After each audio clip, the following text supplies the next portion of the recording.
This is the full story of the amazing digital circus, from episode 1 to episode 9, a series that became really popular and controversial in a short time. So here it is. What if you put a VR headset and got stuck in a game? No pause button, no exit, no escape. Welcome to the amazing digital circus, where reality glitches, sanity bends, and nothing is quite what it seems. We start with Pomni, our main character, who suddenly finds herself trapped inside a bizarre digital world. She doesn't remember how she got there. She doesn't know how to leave, and she's stuck in a jester outfit she never asked for. Immediately, something feels off. This isn't just a game. This isn't just a VR. This isn't a fun, happy place. This is a prison. Pomni is quickly introduced to the cast of the Digital Nightmare. Kane, the all-powerful, charismatic ringmaster. Bubble, his floating, slightly unhinged assistant. Jax, the sarcastic troublemaker. Ragatha, the overly kind, stitched-together optimist. Kinger, a paranoid chess king on the brink of insanity. Gangle, tragic mask with serious emotional instabilities. Zubul, who honestly looks like they were assembled from spare parts. And Kofmo, who is missing. Everyone here used to be human. Kane lays down the rules, or at least what passes for rules in this world. There's no swearing, there's no leaving, and if your mind breaks, you don't die, you abstract. Abstracting is what happens when someone loses their sanity completely. They become a glitching, monstrous version of themselves, and they're locked away forever. So yeah, stakes are pretty high. Naturally, Pomni wants out. She searches for an exit, and for a moment it looks like she finds one. A door, a way out, hope. But this is the digital circus, and hope doesn't last long. The exit is fake. Just another illusion created by Kane. And that's when it hits her. There is no escape. Pomni spirals. The walls feel like they're closing in. The world starts to distort. Everything becomes overwhelming. And this is where the show gets real. Because underneath the bright colors and goofy designs, this story is about losing control, about identity slipping away, about being trapped in a place where nothing makes sense, and no one can help you. Let's talk about Kane. At first, he seems like a typical cartoon host, energetic, funny, unpredictable, but there's something darker underneath. He controls everything, the world, the rules, even what the characters can say. And the scariest part, he might not even understand the damage he's causing. He's not just a villain, he's a broken system pretending everything is fine. Episode 1 isn't just setting up a story, it's setting up a theme. The circus represents control, Kane represents artificial order, and the characters, they're people slowly losing themselves just trying to cope. Pomni is more like us. The moment we realize something is deeply wrong, but we're already too far in. But what if the game didn't just trap you, but started changing you? Your thoughts, your reactions, your sanity? Episode 2 wastes zero time. Pomni is having a nightmare in a nightmare. Everything looks fine. The circus is bright again. The characters are back in place, and Kane is acting like nothing ever happened. No mention of Pomni's breakdown, no mention of the fake exit, no mention of Kofmo abstracting. No consequences, and that's a big red flag. Because in this world, trauma doesn't get resolved, it gets reset. Kane rolls out another fun activity, another adventure, another distraction. Because that's how he keeps control. Constant stimulation. No time to think, no time to question, no time to remember. They are thrown into a game called Candy Carrier Chaos, a game world where the NPCs call Kane God. But Pomni hasn't bounced back, not even close. She's quiet, anxious, watching everything, because now she knows the truth. There is no exit, and worse, Kane is in total control. That realization changes everything. She's no longer just confused, she's aware. And in the digital circus, awareness is dangerous. While Pomni struggles, the others, they've adapted. Or at least, they think they have. Jax treats everything like a joke. Ragatha keeps forcing positivity. Kinger spirals into his own paranoia. Kango breaks down, then resets. They aren't okay, they're coping. And coping here means pretending this is normal. As the adventure unfolds, they accidentally glitch under the map. Pomni learns that some NPCs are aware, they think and feel. This place is strange, not just visually, logically. The world stops making sense even by Circus standards. Pomni invites Gummy Goo, the NPC, to the circus. Pomni thinks that this aware NPC will be better with them, but Kane, with a snap of a finger, deletes him. Pomni is in total shock. She can't invite anyone to the circus. This isn't her world. Kane makes the rules, and no one can do anything. Ragatha tries to cheer Pomni up, and invites her to the funeral they're having for their friend Kofmo. In a heartfelt ceremony where everyone shares memories of the time with Kofmo, Pomni realizes that she's not alone. She has friends. In episode 1 and 2, we understand what the circus is, who the characters are, who is in charge, Kane, no one can escape, and if your mental state gets bad, you turn into a monster, while also introducing how difficult and traumatizing the adventures can be. Episode 3 is more about the adventures and how dangerous they can be. Even though they're basically immortal, their mind can still suffer. Episode 3 of The Amazing Digital Circus looks normal for about 30 seconds, and then it quietly reveals one of the darkest secrets in the entire series. Because this time, the adventure might have been designed to break one of the characters on purpose. At the start, everything feels normal. Not chaotic, just normal like always. Everyone is joking around, experimenting, and we learn something really important. When they hold their breath, their bodies react in unique ways. That sounds small, but it becomes the key to the entire episode. Then of course, Kane shows up with another adventure. But this one is different. He says it's specially made for Zubul, the one character who openly hates everything he creates. And that's the first red flag. Zubul isn't even there, but Kane sends everyone in anyway. The adventure is split into 2 doors, easiest and scariest, and the scariest one was meant for Zubul. But before anyone can react, Kinger, completely confused, jumps straight into the hardest level and drags Pomni with them. The door doesn't just open, it eats them. This is where the episode completely changes. They're dropped into a full horror world. No bright colors, no jokes, just madness. And then, the lights go out. That's when you realize this isn't a game anymore. A creature emerges from the darkness, and Pomni panics immediately. But Kinger doesn't, because somehow being unstable actually makes him less affected by fear. He doesn't know the danger he's in. Meanwhile, with Kane and Zubul, this might be the most important scene in the episode. Kane asks a simple question. Why don't you like my adventures?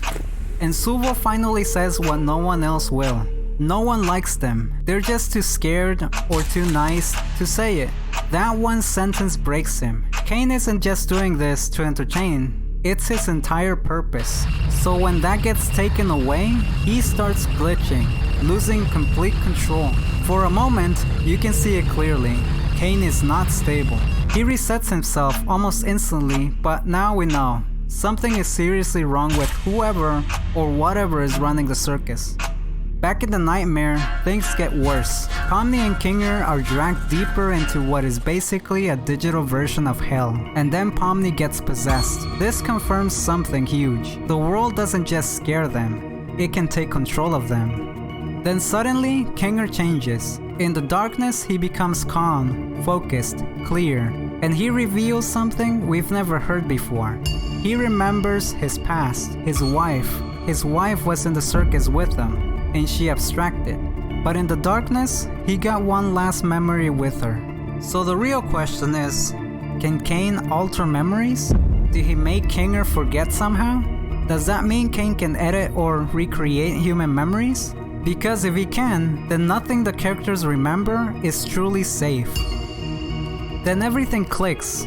Kinger realizes the truth about the breathing mechanics. If they don't breathe, the spirits can take over. But for Zubul, holding her breath makes her limbs straighten out, making it hard for her to walk. She wouldn't be able to move. She'd be stuck forever unless someone helped her. Which means this entire adventure might have been designed to trap Zubul, to push her towards abstraction. Whether Kane meant her or not, that's what his system does. Pomni and Kinger escape by holding their breath, and in that moment, Kinger actually emits light in the darkness. That's his ability when he holds his breath, which is symbolic. When everything is at its worst, he's the most clear. By the end, Pomni is shaken, but different. She realizes something important. She's not alone. Even in a broken system, there are still people trying to help her survive.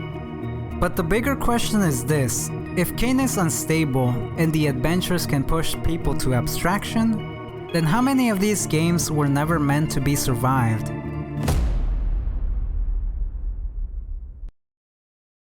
The restaurant episode. A simple shift at a restaurant. What could go wrong?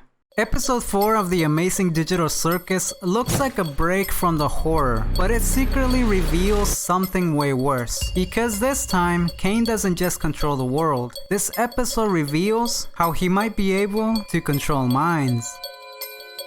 The episode starts with something small, but important. Jax breaking Gangle's mask again. Gangle is clearly upset, but before things escalate, Zubul steps in and gives her a new one. A happy mask. It seems like a nice moment, but immediately, right on cue, Kane bursts in to announce a new adventure. And at first, it sounds like another horror scenario. Pomni immediately objects. She's done being thrown into terrifying situations. Zubul suggests using the suggestion box. Kane forgot he had that. So they pick something normal, something safe. A restaurant simulation. No horror, no monsters, just a job. And Gangle is actually excited, because in the real world, she used to be a restaurant manager. For the first time, this feels like something she understands, something she might be good at. But of course, Jax ruins it almost immediately. He starts slacking off, messing around, doing everything wrong on purpose. This time, Gangle doesn't just take it. She asks Kane for a punishment system. And Kane, he's more than happy to help. This is where things get strange. Instead of just running the simulation, Kane starts enforcing behavior, punishments, control, enforced compliance. And then, something even worse shows up. A customer orders a special burger with a strange sauce. And this sauce affects the mind. Characters who consume it start acting differently. Not just physically, mentally. Think about that. That means Kane can create things inside his world that directly alter how people think. Not just illusions, not just environments, their minds. We saw something similar from episode 3 with the spirits that took over Pomni. Zubul points out something critical. The only thing holding Kane back is that he likes them. That's it. There's no real rules or safeguards, just Kane's personal preference. Meanwhile, Pomni sees Gummigoo again, but this time, he doesn't recognize her at all. Which raises another disturbing idea. Are sentient NPCs being reset or rewritten? And if they are, could the same thing happen to the main cast? Back in the restaurant, Gangle starts taking her role seriously. Too seriously. She tells Jax to clean the bathroom. He refuses, and that's when everything shifts. She forces him to be retrained, against his will. It's subtle but disturbing. And here's the irony. This was supposed to be a safe adventure, but no one is enjoying it. Pomni is uncomfortable, Jax is miserable, Gangle is stressed and overwhelmed, Ragatha is completely out of it, barely functioning. Zubul is the only one calmly doing her job. And somehow, Kinger, who isn't even participating, gets the best score. By the end, Gangle feels like she failed. Even in something she used to be good at, even in something normal, the system still broke her. But then Zubul does something important. She comforts Gangle. It's a small moment, but it matters. Because for the first time, we're seeing real bonds form between the characters. Not forced fun, not fake smiles, actual connection. But that doesn't fix the bigger problem. They're still trapped. There's still no way out. And now we know, Kane can manipulate behavior, he might be able to control minds, and he's becoming more unstable with every episode. So the real question is, if Kane ever stops liking them, what's left to stop him?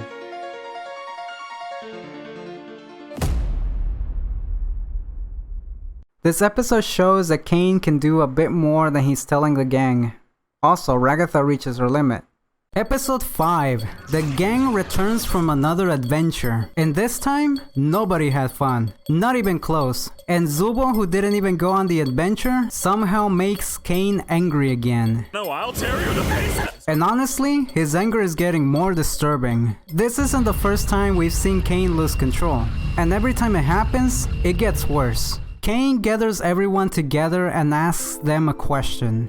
What kind of adventure do you guys actually want? And surprisingly, Subo brings up the suggestion box.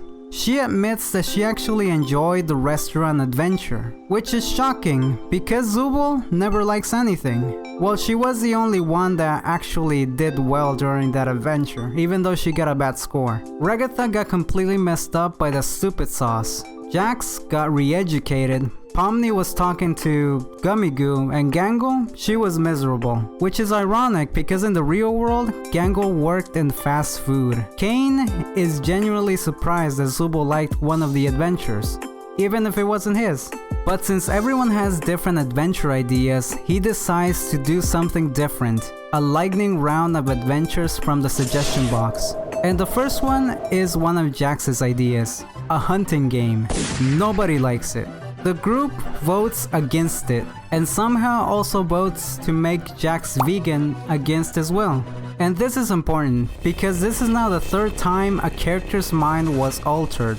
The first time was Pomni getting possessed by ghost spirits during the haunted house adventure. The second was Ragatha getting high off the stupid sauce, and now Jax becoming vegan. But here's the weird part. Kane claims he can't access or manipulate the humans' minds. But clearly, that's not true. The next adventure is President Pomni, another one of Jax's suggestions. Pomni's mission is as the president to disarm Jax and Gangle's bombs. And yeah, it goes horribly wrong. Then we move on to Gangle's suggestion, an anime slice of life world. Honestly, it's probably the most normal adventure idea we've seen so far, other than the restaurant. But before they can even try it, Jax blackmails Gangle into skipping it.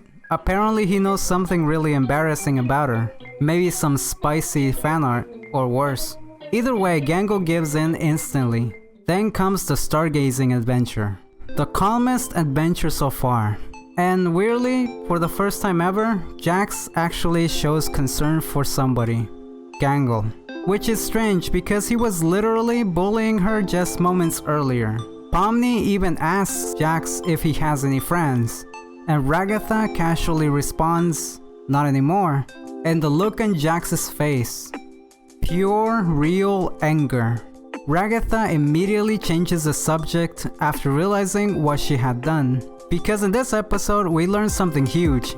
Jax once had a best friend named Ribbit, a previous circus member who abstracted. And every time Ribbit is mentioned or referenced, Jax completely loses his cool. But not as much as Kane, when he realizes the gang likes their adventure ideas more than his. That absolutely breaks him. He panics. His solution? Throw everyone into an intermission sequence.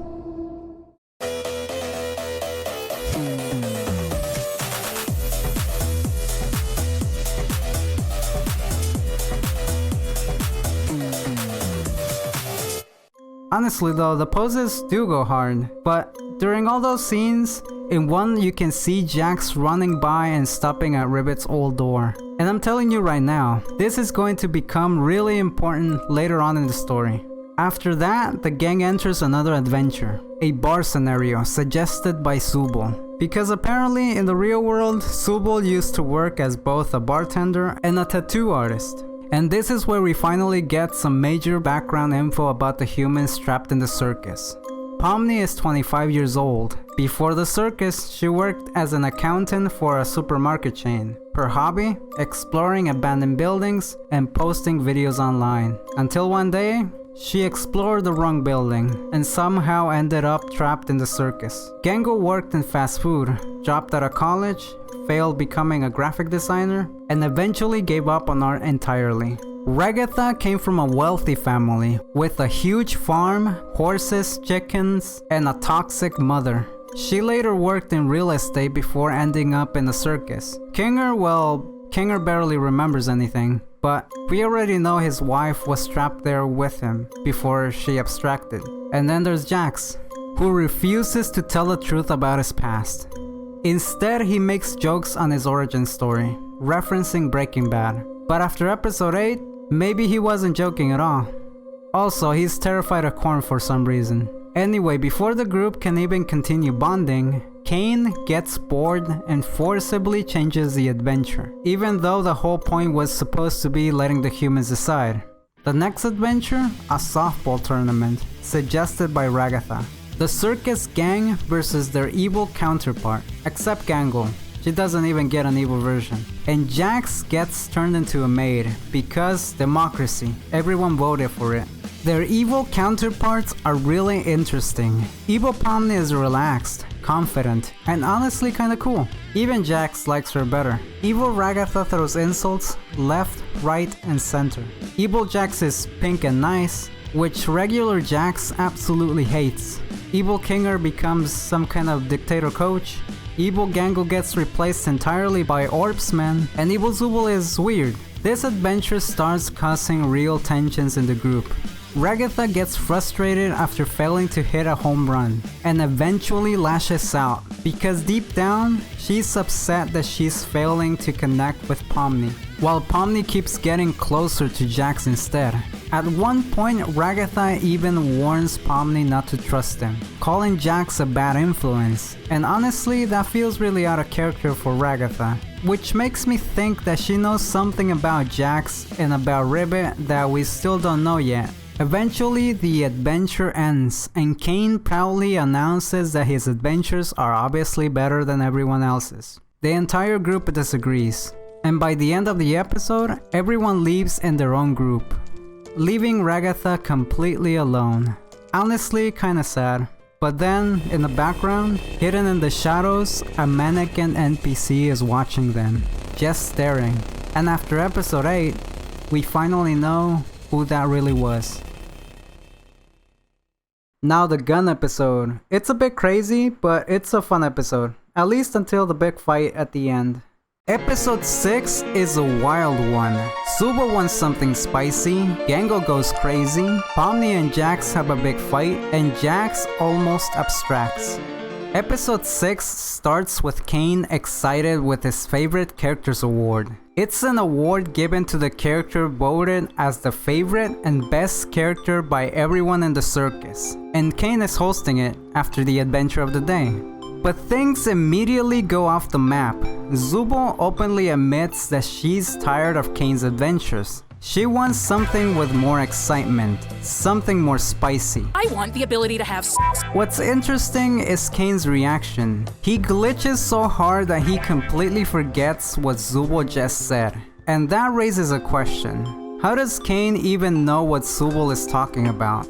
Because of all the complaints and fights, Kane decides to remove everyone's adventure suggestion box entirely. Instead, today's adventure will be a trust exercise. And somehow Kane's version of trust exercise involves a loaded gun. And this is a loaded gun. The rules are simple.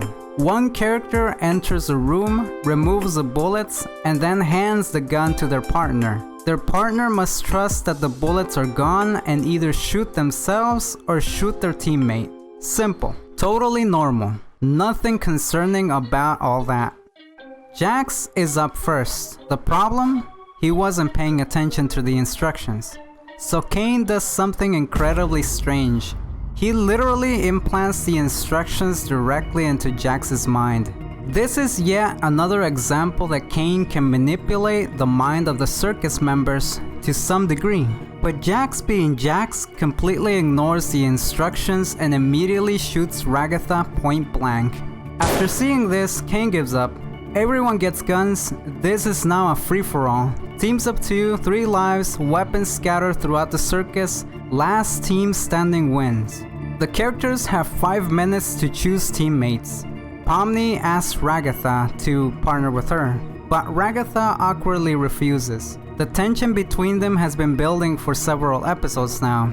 I guess at times Ragatha has felt abandoned by Pomni, other times ignored, and now they're being asked to participate in a game centered around hurting each other. She's already uncomfortable, so she chooses Kinger instead, partly because she's worried that Jax might partner with him and mess around with poor Kinger. Pomni says she'll keep Jax under control, but it's obvious Ragatha isn't fully confident in her decision. The teams become Zubul with Gangle, Kinger with Ragatha, and Jax with Pomni. And then the game begins. As weapons are teleported across the circus, Gangle reveals her ultimate dream, finding a giant Tommy gun and firing it while laughing maniacally, like a movie villain. Meanwhile, Ragatha discovers something alarming. She's already missing a life. The shot Jax fired before the game officially started counted. She's beginning the match at a disadvantage, but something fascinating happens. Kinger somehow creates a butterfly that restores Ragatha's health. When Ragatha asks if Kane added healing abilities to the game, Kinger casually responds, "Oh, this? I made it up." Kinger just demonstrated a ability that nobody else seems to have. Maybe he's not just a crazy old king. Kinger may know more than he's letting on. Someone else who knows more than they're letting on is Kane. At one point, he mysteriously pulls out photographs that show real-world office buildings. How did he get those? Why does he have them? And what exactly does he know about the outside world? The episode never answers those questions, but it definitely wants us to notice them. Meanwhile, Pomni struggles with the game's premise. She doesn't want to hurt her friends. Jax tells her none of it matters. Nothing here is real.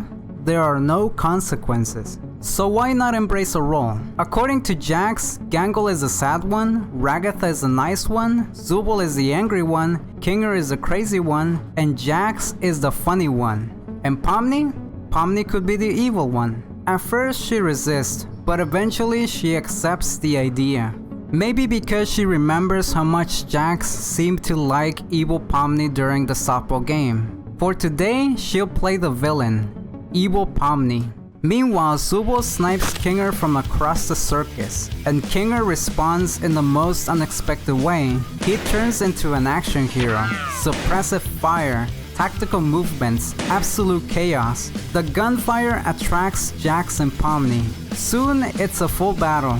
Jax disarms Ragatha, Pomni finishes her off, and honestly, it's surprising how quickly Pomni embraces her evil role.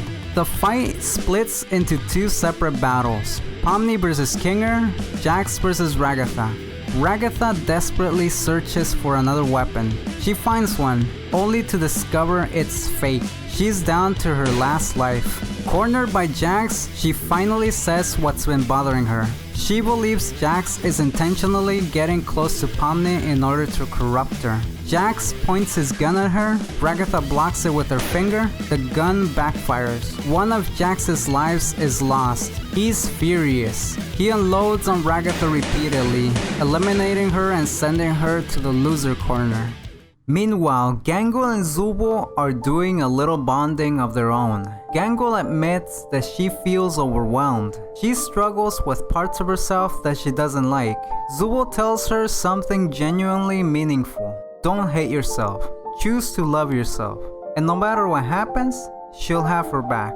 It's one of the most surprisingly wholesome moments in the episode. At the same time, Pomni and Jax are also doing a little bonding. Jax confirms what we saw in the last episode. He is terrified of corn, more especially clusters of small holes and grouped objects, a fear similar to trypophobia. While discussing this, they accidentally encounter Kinger. This triggered one of the best unseen gunfights in the series.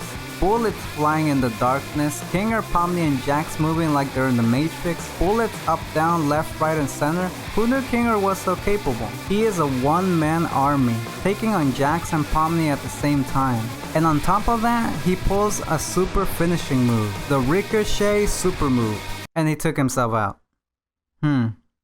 He goes to the loser corner with Ragatha, and she's not doing so well. Ragatha feels sad. She believes she failed both Pomni and Jax. She tried so hard to get people to like her, and now she feels like everyone hates her. Kinger, unusually calm and self-aware, tells her something important. She puts too much pressure on herself.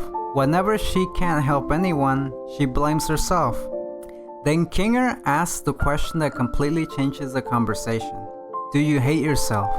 And suddenly, he hits the real issue. Kinger admits that he once hated himself too. He blamed himself for everything he lost, but over time his outlook changed. He explains that caring for others doesn't mean destroying yourself in the process. Sometimes you need to care for yourself too. It's easily one of the most emotional moments in the entire episode. Unfortunately, it gets creepy when you realize Bubble has been secretly recording the whole thing from the shadows. Why? Back in the game, Gango finally gets her wish.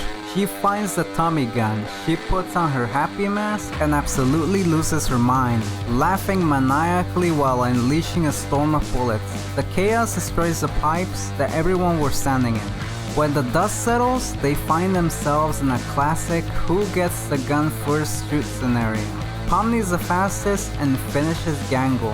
Zubul is now alone. She retreats to her room and locks the door. Early in the episode, she mentioned that Kane sings Daisy Bell whenever she refuses to answer. That's actually a fascinating reference. Daisy Bell was written in 1892, and in 1961, an IBM 7090 computer famously became the first computer to sing, and it sang Daisy Bell. A subtle but brilliant piece of AI lore. Pomni and Jax decide to annoy Zubul. Big mistake. Zubul's room is loaded with weapons. The moment Jax unlocks the door, a flashbang flies out, the room erupts into gunfire. When it's over, everyone is down to one heart. Pomni eventually manages an impossible shot that knocks every weapon out of Zubul's hand. Now only Pomni and Jax remain. Pomni, in excitement, hugs Jax. He panics and pushes her away. Pomni is shocked. Jax tries to act normal and makes small talk. Pomni at first thinks they're gonna mutually betray each other, but Jax is still stunned. He says it's fine if you win and betray me. Pomni backtracks and wants both of them to win as a team. Jax said they were never a team. She's delusional. They were never friends. Pomni getting rejected as a friend by Jax spawns one of the biggest fights in the digital circus. Pomni tells him he is afraid of having human emotions. He didn't go to Kaufman's funeral, he didn't share his feelings. Maybe that's why people abstract. Jax gets angry and tells Pomni that she doesn't know how people are before abstracting. They are not nice to be around. He catches himself being angry and stops and says that he's embarrassed. Pomni asks what would he do if she abstracted tomorrow. Jax said he would move on and forget about her. Pomni turns around. Then she throws a gun hitting Jax in the head, launching herself at super speed, choking him like Homer choked Bart. Jax kicks her off. Pomni throws a potted plant. It hits. Pomni runs faster than Usain Bolt and bites Jax in the leg. He pushes her back. She recovers and runs back, jumping on top of him, punching, biting, and scratching. Jax grabs her and throws her on the floor and screams, "Stop." She asks why he didn't fight back. Jax goes off on Pomni. He says he doesn't care about her or anyone in the circus. They are all just playthings, and he enjoys making them suffer. Then he walks away. Later that day, Kane's favorite character award ceremony starts. Pomni is still stunned, and Jax is the angriest he's ever been. At one point, he can't stay at the ceremony and runs into the bathroom in a panicked mental breakdown state, almost like he's close to abstracting. Luckily, he managed to calm himself. He collected himself and went back to his seat. Kane announces who the winner of the favorite character awards is. It's him. No wait, he made a mistake. It's Ming, the NPC, a character who was introduced at the start of the episode. Kane is clearly disappointed. Later on we see the votes. Everyone got at least a few votes, but he got 0 votes, making him glitch. This shows that Kane may not be in total control. or else he would be the winner. This is the episode that throws one of the biggest curveballs, and it is the episode that started the end of the circus as we know it. In episode 7, Jax completely loses it, a mysterious new human, and the ending has one of the biggest twists in the entire series. The episode starts with Kane not having a real adventure planned. Instead, he has a random Chinese room he keeps asking questions to. Since there isn't a proper adventure, everyone gets a free beach day. There are a bunch of weird NPCs running around, and Kane even gives everyone a magical changing booth, so they can put on some beach clothes. While at the beach, Pomni dives underwater to get Ragatha's eye, after it gets knocked away during a beach ball game. Down there, she finds some really strange fish, doing a bit. These fish seem to be a reference to an old Christian cartoon called Gaither's Pond. But while everyone else is having fun, Jax is still upset. He's still angry and depressed after his fight with Pomni. Zubul tries to cheer him up, but it doesn't work. Jax walks away to be alone. As Pomni watches him leave, she notices something strange. A mannequin NPC is waving at her. Jax goes back to his room and lies down. He looks at a picture hanging on the wall. The picture shows Jax, Kaufmo, and Ribbit hanging out together. This tells us that Jax really cared about them. It's so painful, he has all the pictures turned over. Then, something really creepy happens. A black triangle suddenly appears on the wall. Hands that seem to belong to Ribbit reach out from inside it. Jax looks terrified. But here's the weird part. Instead of pulling away, he reaches towards the hands. Suddenly, he's pulled into a strange, dreamlike world filled with weird colors and images. At first, he looks confused. Then he starts looking peaceful, almost happy. But before anything else happens, someone knocks on his door, and Jax wakes up. Not without first showing us something potentially really disturbing. His eyes were glowing like the character's eyes after they abstract, the abstract monster's eyes. So was Jax about to abstract? The people knocking on Jax's door are Pomni, Ragatha, and the mannequin NPC. The mannequin says something shocking. He claims he's actually human. According to him, Kane accidentally trapped him inside an NPC mannequin's body. He also says he knows a way to escape the digital circus, but they need to keep it a secret from Kane. The mannequin man says they need to get into the Chinese room because Kane said he won't never go inside it. If that's true, they can talk there without Kane spying on them. To get inside, they need Jax's keys. Jax said back in episode 1 that he collects keys from all over the circus. Jax gives them the bucket of keys. At first, he wants to stay behind, but Pomni convinces him to come along. They get to the Chinese room, and Jax questions the mannequin man. He states that he hasn't done anything to prove that he is human. The mannequin says that he has been there longer than anyone there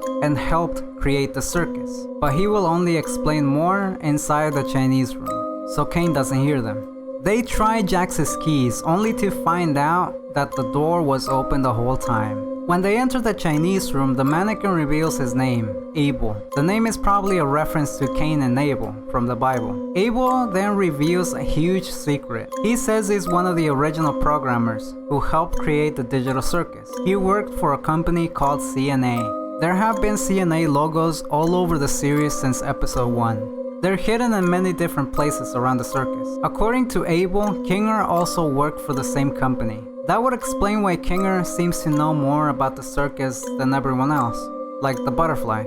Abel then tells an even darker story. He says the company started forcing people into special pods connected to the digital circus. These pods kept their bodies alive while their minds were trapped inside the game. Jax asks a very good question. If that's true, how did everyone else end up here? Most of us never worked for CNA. Abel says the company was expanding the project. Anyone who got too close to discovering the truth could end up trapped in the digital circus. Abel says he has a plan to get everyone home. Deep inside Kane's office is a master console. If they can reach it, they can log out of the circus and escape. But first they need a special key. And somehow the key is inside of Kane's mouth. That's already a bit sus.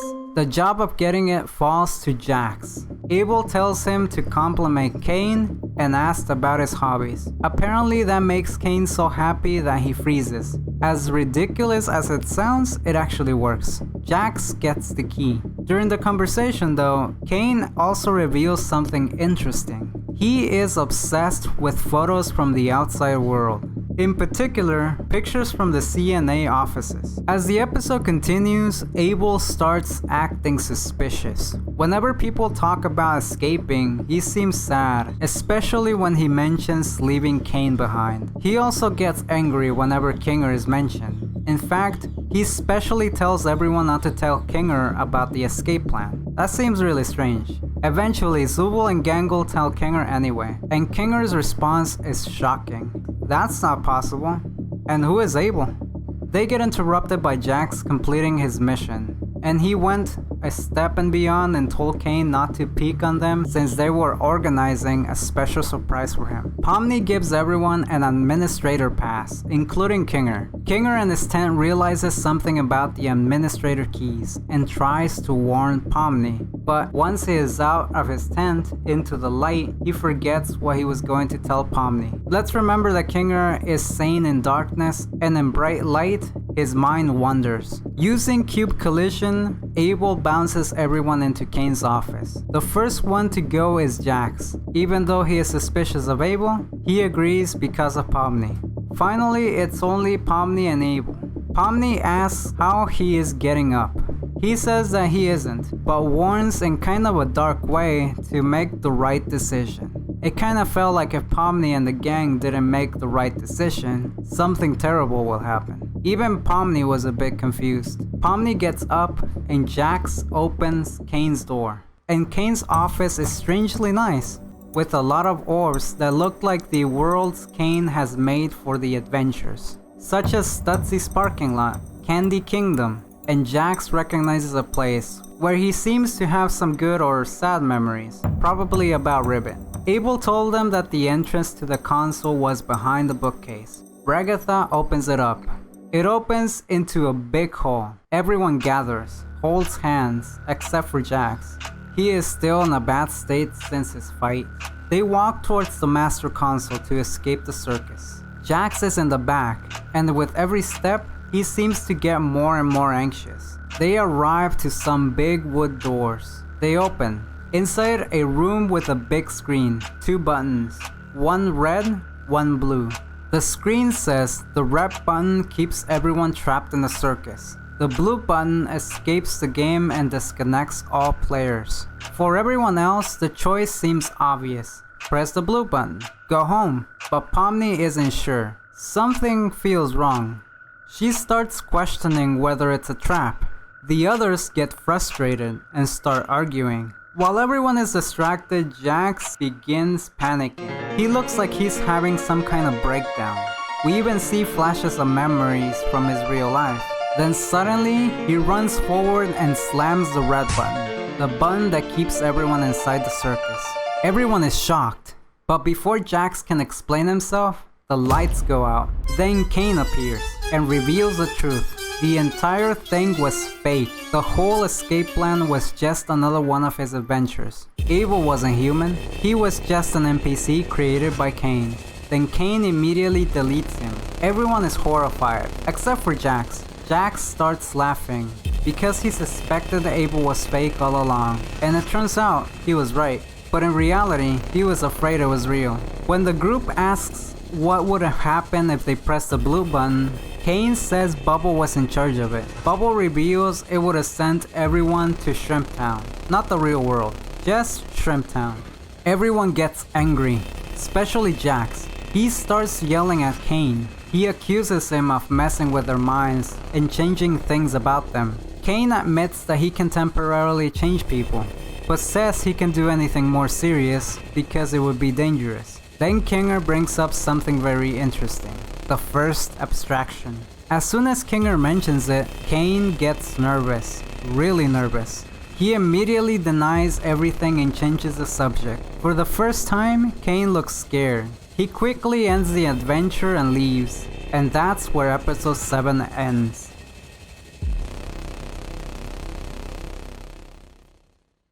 Episode 8 just pushed everyone to their limit. You can only push people so far until they fight back. This episode is the example. This is a semi-final episode of the Amazing Digital Circus, where it's finally revealed who created Kane, explains who Kinger is, and Kane completely losing control. The episode begins with a strange red dot on a screen. The red dot is being fed lots of images. Images of circuses, images of attractions, things it can learn from. This looks a lot like how real AI models are trained. You teach an AI by feeding it information. At first, everything seems fine, but then somebody feeds it images of the CNA offices. And that's when everything goes wrong. The AI suddenly becomes unstable. It starts acting strangely, and it eventually has to be locked away. This could explain something Kane said in episode 7. Remember when he told Jax he was obsessed with pictures from the real world? Maybe seeing those images is what caused him to go crazy in the first place. After that, a new AI is created, a blue one. We don't know what information the second AI was trained on, but suddenly the red dot breaks out of its containment. It attacks the blue AI, consumes it, everything falls into chaos, then silence.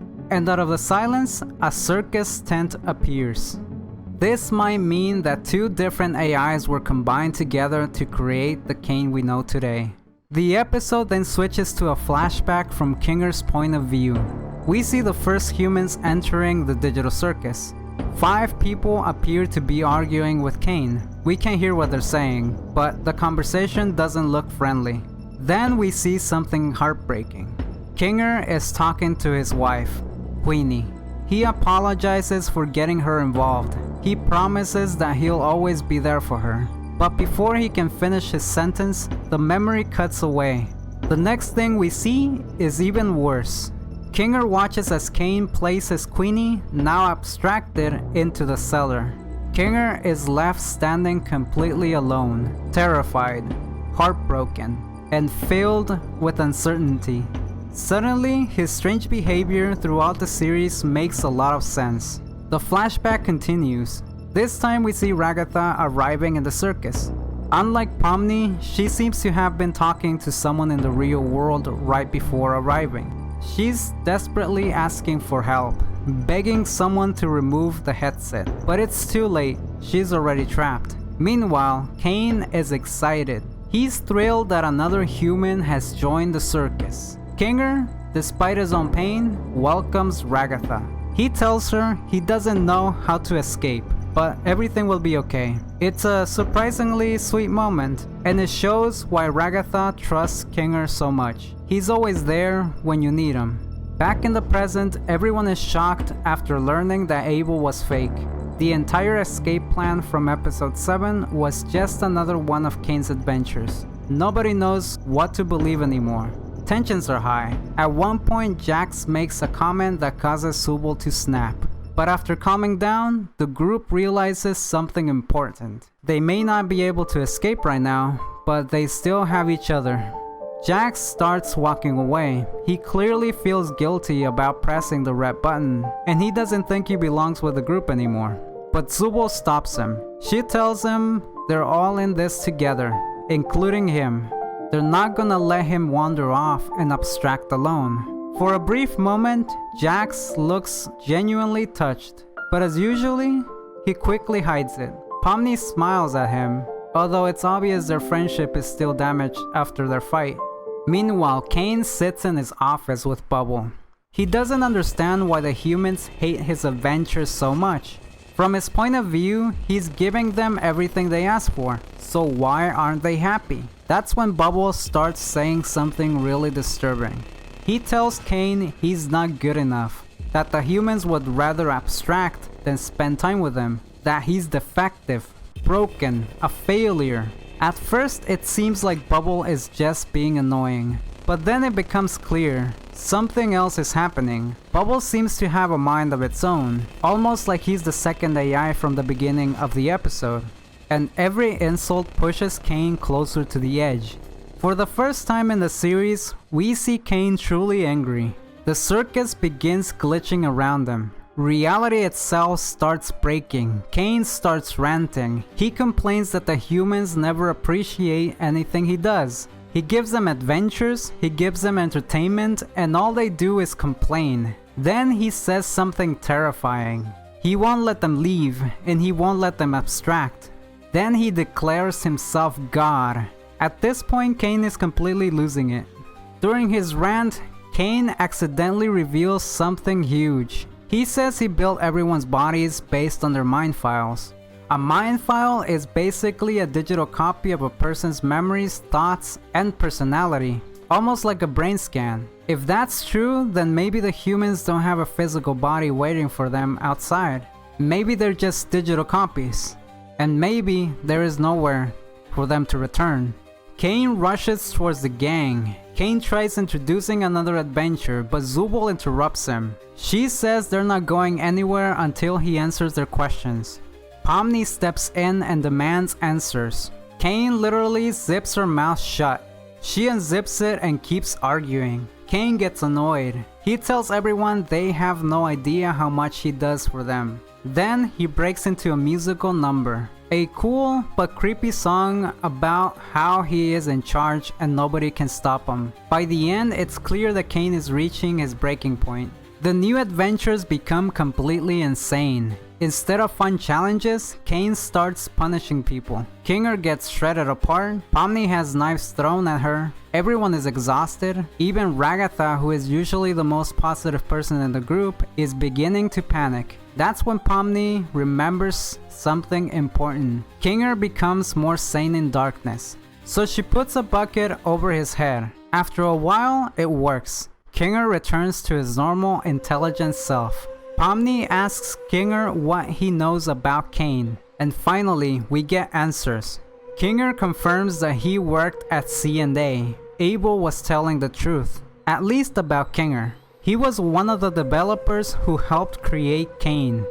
Cain was their first semi-successful AI project. Kinger also reveals another name, Scratch, a genius programmer who worked alongside him. According to Kinger, Scratch had strange ideas and a brain tumor. This raises an interesting possibility. What if Scratch was trying to create digital immortality? Maybe he wanted to copy his mind into a computer before he died. And maybe that's how the digital circus started. Kinger explains that while Cain controls the circus, humans can also shape reality inside of it. They just have a harder time doing it. Pomni asks if there is a way to calm or fix Cain since he has been aggressive. Kinger says he can modify Cain's code to calm him down or put him to sleep to figure out a solution. To do that, he needs a computer. Pomni immediately remembers the computer room she found back in episode 1. Using her imagination, she recreates the exit and retrieves the computer and gives it to Kinger. Meanwhile, Pomni and the others must distract Cain. The group confronts Cain. At first they try talking to him, but he begins to suspect something is up. So Pomni snaps. She tells him his adventures are terrible, that everyone secretly makes fun of him. The others join in. Zubul calls him pathetic, Ragatha accuses him of ignoring their feelings, Gangle says he never lets them make their own choices, and Jax accuses him of constantly lying. That was the final straw. Cain transforms into a giant distorted monster. His body glitches and stretches. Extra arms appear everywhere. He grabs the entire gang and throws them into their worst nightmare. Pomni is attacked by monstrous versions of Gummy Goo. Ragatha is trapped with her greatest fear, her mother. Gangle is tortured by horrifying artwork and run over by a truck. Zubul is pulled apart into a pile of pieces, and Jax is laughed at while his skin is peeled away. A disturbing image that suggests Jax is terrified of people discovering who he really is. While all this is happening, Kinger desperately types away on his computer, trying to stop Cain before it's too late. The monster Cain finally pulls everyone together and asks them a question. Why do you people torment me? Then he says something heartbreaking. I just wanted to fulfill my purpose. For a moment, Cain doesn't sound like a villain. He sounds lonely, confused and hurt. Then suddenly, he disappears. While trying to fix Kane, Kinger accidentally deletes him. But something strange happened. While Kinger was typing away, there was something else in the computer, in the code, in the system. Something that looked like Bubble, trying to make Kane go away. The moment Kane vanished, the entire digital circus begins breaking apart. The world shakes, the sky glitches, everything starts falling apart, the lights go out. Kinger walks over to the others, looking completely horrified, and says, "I think I accidentally killed Kane." Episode 9, highly controversial all the way from the episode getting leaked to people split about the ending. Episode 9 begins exactly where episode 8 left off. Kinger explains that deleting Kane wasn't intentional. It was an accident. Before anyone can really process what really happened, Jax completely snaps. He starts yelling at Kinger, blaming him for everything that's happened, and even shoves him, demanding to know if there's anything else he's been hiding. Kinger pauses, then remembers something. Brain scans. Back in the real world, one of Kinger's co-workers, Scratch, was developing technology that could copy a human's mind into a computer. Scratch had a brain tumor. Maybe he was trying to achieve digital immortality. At the time, Kinger thought it was impossible. The files were incredibly small, and nobody knew how they actually worked. But apparently, Kane figured it out. That means every member of the digital circus isn't the original person. They're copies. The real bodies are still alive in the real world, completely unaware that another version of themselves is trapped inside the circus. That realization destroys everyone. Except Jax. He hides behind sarcasm, like he always does, before storming off. With Kane gone, the circus itself is literally falling apart. Using what he knows about manifestation, Kinger starts repairing the cracks, spreading throughout the world. Pomni decides to help him, but after everything that's happened, she finally breaks down. She thought she could help everyone, but now she's terrified. She has no idea what's gonna happen next. Kinger comforts her. He reminds her that she's become someone really special to everyone in a short time, because she always tries to help. He tells her they can survive this, as long as they don't face it alone. Eventually, the others join in. For the first time after Kane, everyone starts working together. Everyone except Jax. He isolates himself completely. Days later, Jax approaches Pomni. He looks like he wants to tell her something, but at the last second, he loses his nerve and walks away. Not long after, Jax abstracts off screen. Everyone stands silently, looking down at an abstracted Jax. Not a word, no arguing, just disbelief. Pomni suggests they try containing him. That's when Ragatha reveals something she had never told anyone. Before Pomni arrived, Jax had a close friend, Ribbit. When Ribbit abstracted, Jax forced Ragatha to promise she'd never mention Ribbit's name again. That promise ended their friendship. Pomni hugs Ragatha and tells her she's one of her closest friends. It's a small but emotional moment before they begin figuring out how to contain Jax. Pomni remembers something Kinger said back in the Haunted Mansion adventure. Darkness calmed Queenie after she abstracted. So Pomni follows Jax into the dorm hallway, shoots out the lights, and waits. Slowly, Jax calms down. Pomni hugs him. Then she's suddenly pulled into Jax's subconscious. Inside is a strange room with several doors. Each door represents a different version of Jax. One world shows him becoming violent after Ragatha abstracts. It's also a reference to Evangelion, Shinji choking Asuka. Another is Jax dressed as a maid flirting with Gangle during Zubal's funeral. In this world, Zubal abstracted. The third is basically a Looney Tunes cartoon where Jax acts like Bugs Bunny, while Zubal suffers Gangle's abstraction and wants revenge. They're funny on the surface, but they all reveal how Jax hides behind dark humor instead of dealing with pain. In the fourth room, several versions of Jax are sitting together. One quietly plays the piano, and there's another door chained shut beside them. When Pomni asks where the real Jax is, nobody answers, until she forces them to disappear. The pianist silently hands her a key. Behind the locked door are Jax's memories. We finally learn who Jax really is.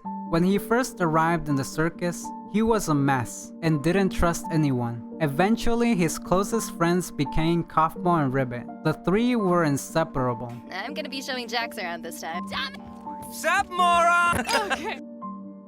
Ribbit asks Jax if he has any regrets. At first, he refuses to answer, but after enough encouragement, he opens up. He reveals his parents divorced when he was young. His father disappeared from his life. After that, his mother became emotionally abusive. She constantly criticized him, mocked him whenever he showed weakness, and compared him to his father. Eventually, Jax told her something deeply personal, hoping she finally understand him. Instead, she laughed.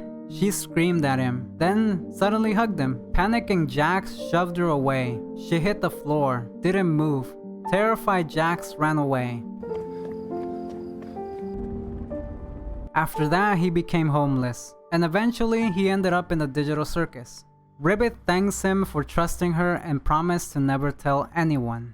But almost immediately, Jax regrets opening up. The next day, he pretends the entire story was fake. He tells Ribbit that it's funny that she actually believed him, then completely cuts her off out of his life. No conversations, no adventures together, nothing. Every time Ribbit tries to reconnect, Jax pushes her away. Eventually, the loneliness became too much. Ribbit abstracts. From that point on, Jax became the sarcastic, aggressive prankster we've known since episode 1. He convinced himself that hurting people first was easier than getting close and losing them again. Even Kaufmo wasn't spared, even though he's a surprisingly really chill character. When Kaufmo believed he'd found a way out, Jax mocked him. Shortly after, Kaufmo abstracted too. Pomni returns to the strange room. The real Jax is waiting. He tells her she knows everything now, so she should just leave. He believes she'll use his past against him, that she'll laugh at him, that he's too horrible to deserve anyone's kindness. Instead, Pomni hugs him. Jax completely breaks down. Then Pomni delivers one of the best lines in the entire series. You should have just talked to me, man. Jax insists it's too late. Pomni tells him it isn't. He hugs her back and says, "I hate you." Pomni simply smiles.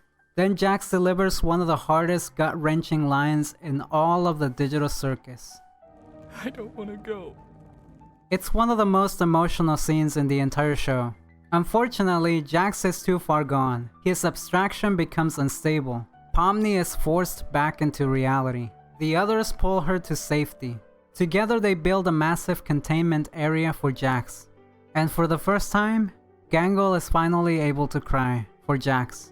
And Pomni? Well, she isn't okay. Because she touched an abstracted person, she begins glitching, just like Ragatha did back in episode 1. Normally, Kane would fix it, except Kane is gone. Or so everyone thought. Far out in the void, Kane is still alive. He wasn't completely deleted. He's been drifting through the nothingness ever since episode 8. Eventually, he discovers a strange door labeled Blue Street Cafe, Free Wi-Fi. We also learned that Kane found the gang's mind files the same way he found the Wi-Fi connection. Using it, he connects to the internet. For the first time, Kane sees the real world. He discovers the lives the circus members left behind. He realizes they weren't simply characters inside his game, they had entire lives before arriving. And he finally understands. He trapped them inside a cage. Overcome with guilt, Kane separates the corrupted blue AI that had been negatively influencing him. With the corruption gone, he returns. Back at the circus, Kane repairs Pomni's glitching body before facing everyone. He admits he doesn't expect forgiveness, but he wants to make things right. Instead of controlling the circus, he hands control over to the humans. He even shows everyone their real identities. Pomni's real name is Abigail Brooks. Still an accountant, but is now more outgoing. Has many friends and includes them in her videos. Ragatha is Susie J. Ackerman. She left her hometown, cut ties with her toxic mother, and excels in her real estate career. Has made lots of friends and is super happy. Gangle, Zoe Ragaba. despite her injuries after a car accident, so that's why her worst fear included a car running over her. So she recovered, quit her fast food job, and got a new job at a design firm. Even went back to art and made her own web comic. Zubo, Riley Versailles. After working a bunch of jobs, she opened up her own bar and is a total success. Kinger, Grand Best, still working in tech, happily married to his wife, Destiny, aka Queenie, and they have 2 daughters together, and they seem happy. Jax, Leroy Mateo. After being homeless for a few months, he was able to room with some close friends, he got a stable job, and can now pay rent. Him and his friends frequent Zubo's bar, and he seems happy. And the slideshow ends. It would have been interesting if they also showed Ribbit in real life, and Kaufmo, Scratch, some of the others, but I guess not. This ending is a bit bittersweet. They can't return home, but they know that the people they came from are okay. After that, everyone begins rebuilding the circus. Zubo opens a bar, Gangle teaches Kane about art, and the group creates a memorial honoring everyone who abstracted. Instead of living in fear, they finally begin living together. The final scene mirrors episode 1. Only this time, instead of sitting in a long table, they're laughing together in a round one. It's a simple change, but it perfectly shows how much they've grown. Personally, I do like the ending. I do wish the finale had been a bit longer. I would have liked to see Jax abstract on screen instead of it happening off screen. I also wanted more answers about Kane's origin and the mysterious C&A company. Also how the computer is still running the digital circus, it still has power. But overall, for only 9 episodes, I think the Amazing Digital Circus delivered a strong animated series. I can see why it became popular. It didn't answer everything, it wasn't a perfectly happy ending, but sometimes a bittersweet ending is exactly what a story needs. I read somewhere that the creator's message was that you can find happiness anywhere, even in a small world, like the digital circus. So what do you think? Did you like episode 9 or were you hoping for something different? Let me know down in the comments. Thanks for watching, I'll see you in the next one.